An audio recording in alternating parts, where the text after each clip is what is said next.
আসসালামু আলাইকুম রহমতুল্লাহ বারাকাতুহ। প্রিয় ভিউয়ার, আজকে যে ভিডিওটার বিষয়বস্তু হচ্ছে জালিম শত্রু হাত পা পঙ্গু করার আমল।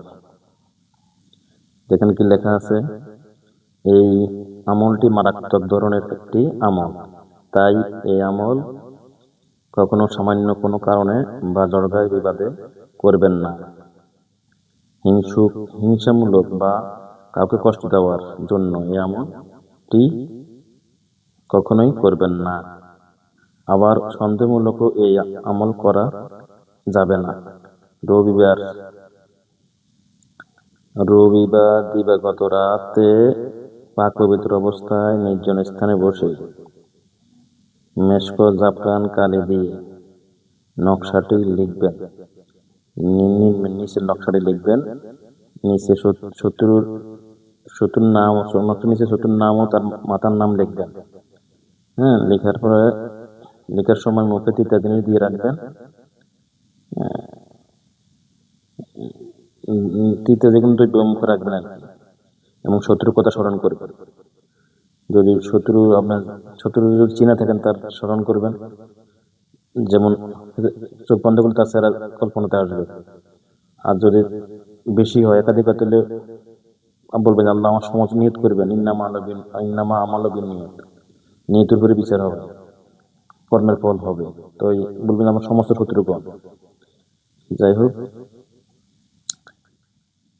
তো নকশাটি লিখে সরিষার তেল, খেয়াল করেন, সরিষার তেল মেখে, নকশাটি লিখে সরিষার তেল মেখে শত্রুর বাড়ির দিকে মুখ করে আগুনে জ্বালিয়ে দিবেন।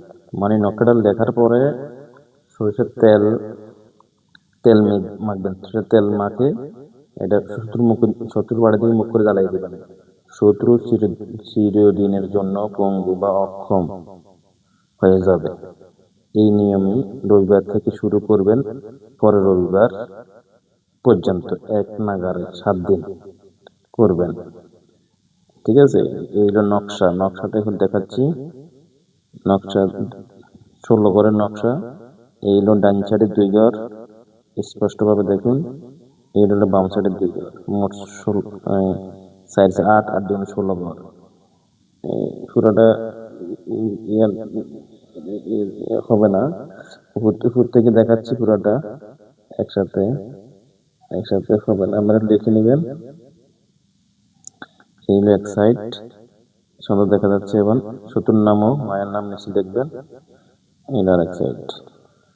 ঠিক আছে, লিখে যেভাবে বলছে আগুনে জ্বালাই দিবেন, ইনশাল্লাহ শত্রু একবারে জালিম শত্রু হাত পা পঙ্গু হয়ে যাবে। জালিম শত্রু কি হবে? হাত পা পঙ্গু হয়ে যাবে, দফা দফা হয়ে যাবে। তবে যদি অরিজিনাল শত্রু না হয়, জালিম না হয়, তাহলে করবেন না। যদি বেশি কষ্ট দিচ্ছে আপনাকে, তাহলে এই কাজটা করবেন শত্রুর জন্য। ঠিক আছে, ইনশাআল্লাহ।